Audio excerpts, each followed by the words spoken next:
Good evening to each and everyone present here. So at the very outset, I would like to thank the IQAC NAZIR Ajmal Memorial College in association with Recovery Wellness Society for inviting me to this function. And I'd like to thank them for this, and along with that I would like to acknowledge all the dignitaries present here and the esteemed guests, and I would like to thank all the students who are present here for your kind presence. So before starting my speech, it will be a small 10-minute speech. So I would like to tell you that if you had seen this video nicely that was projected by the Recovery Wellness Society, that would be enough to summarize today's discussion, because they have included everything that you need to know about drugs. So the theme was also perfect, because if you don't know about drug abuse, then you won't be able to deal it.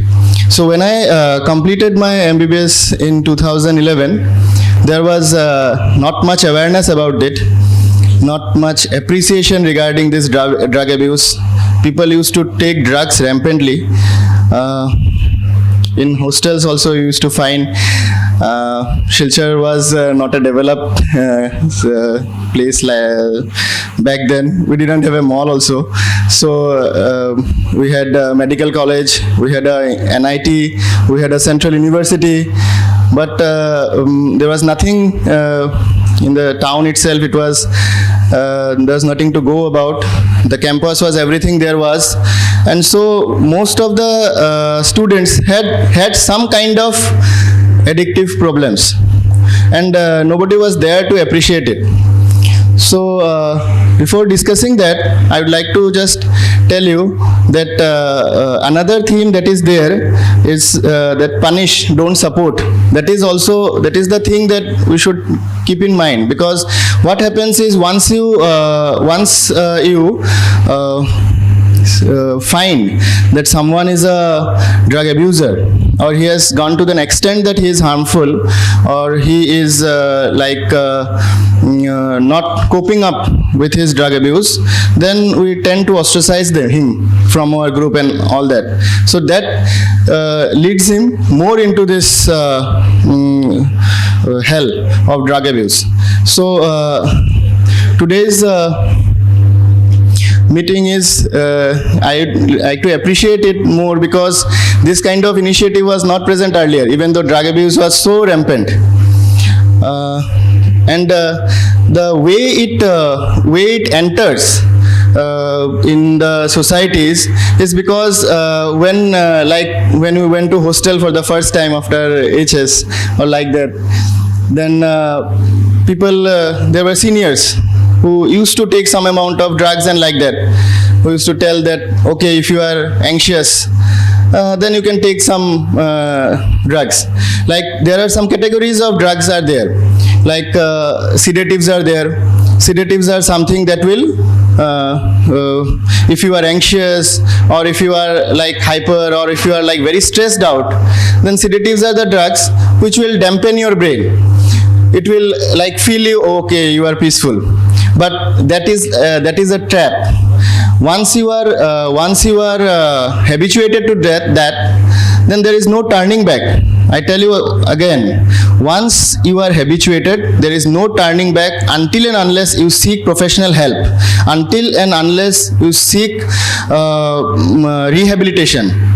You will just go deeper and deeper into this hell. Then there are various kinds of sedation, and the sedatives, the common ones are heroin. So I don't know whether heroin is available in Guwahati or all that, but in Silchar it was available, because we had a close proximity to Manipur. Jiribam was there, so heroin was also available there, and people had access to it. Then there are kind of drugs which are stimulants. Stimulants are the drugs like these are cocaine, amphetamine. Now, I don't know about cocaine, but I will give you the experience of amphetamine, because amphetamine students used to take. If a student has not prepared well for his exam, then a senior might tell you, okay, you take speed. Speed was the drug that was the equivalent to amphetamine. You take speed, your brain will be hyperactive. It will stimulate your brain, and you will not sleep for at least 3-4 days.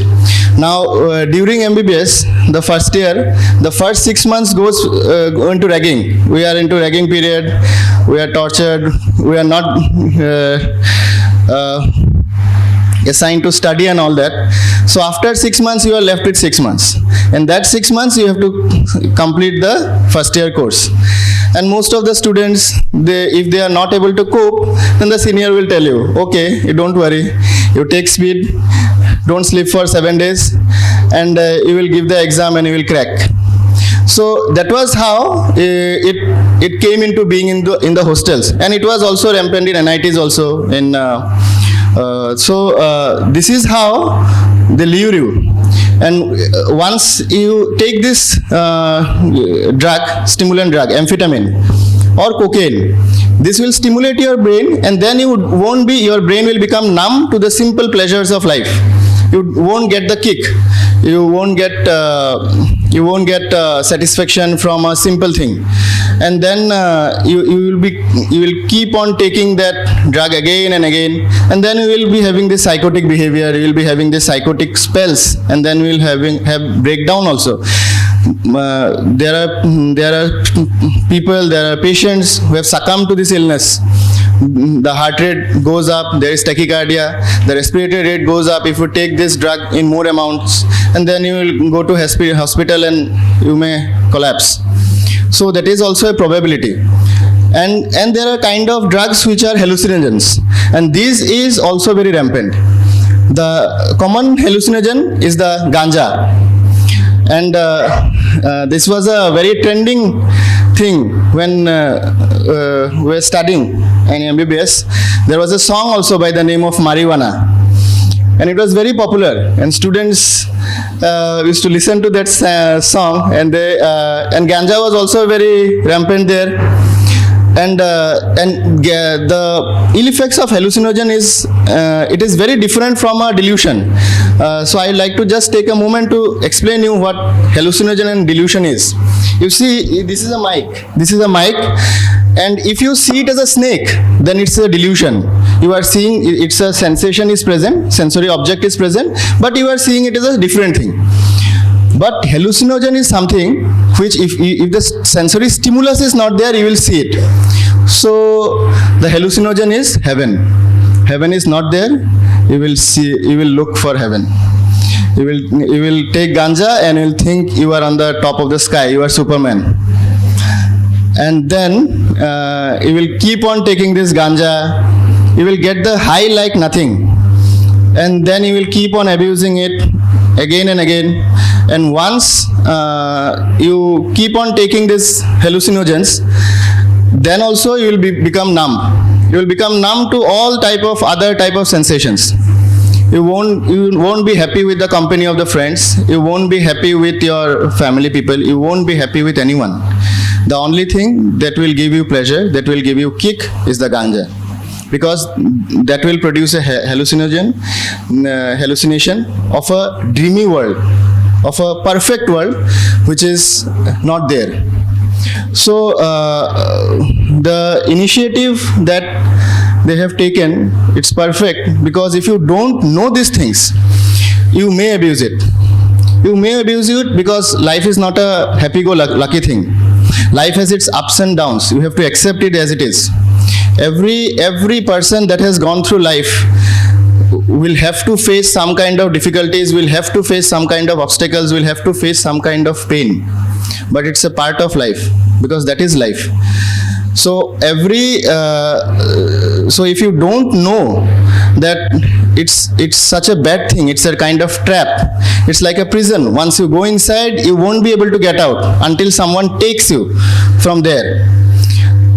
So you may fall into the trap because of different kind of peer pressure is there. People will be surrounding you. Here I have seen the environment is very good, but there are circumstances, there are places where you will be frustrated if you are away from home. Situation is not that happy-go-lucky like you had expected. Then you may take this thing to just numb your pain or numb your frustration and take resort to this short-term pleasure. But remember, once you take this thing, there is no turning back.